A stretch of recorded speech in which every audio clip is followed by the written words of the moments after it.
سلام دوستان، اومدیم با دو بسته آنباکس توپچی. بریم اولیشو باز کنیم، آنباکس کنیم.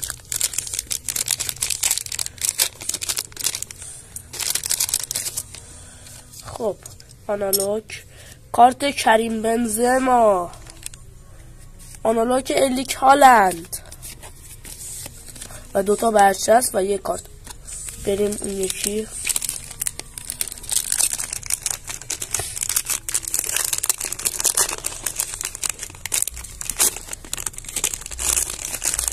خب دوتا آنالوگ،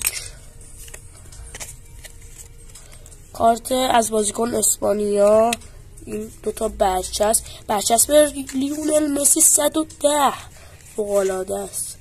آنالوگ کریم بنزما و بازیکن کارت رونالدو نازاریو تا یه آنباکس. خب ببینیم چه کارتایی.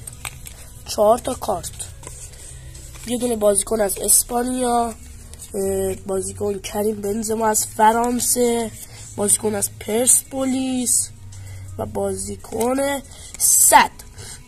اینم برچسبا، دوتا هم آنالوگ، یه دونه دیگه هم آنالوگ. تا یه ویدیو دیگه، خدا حافظ.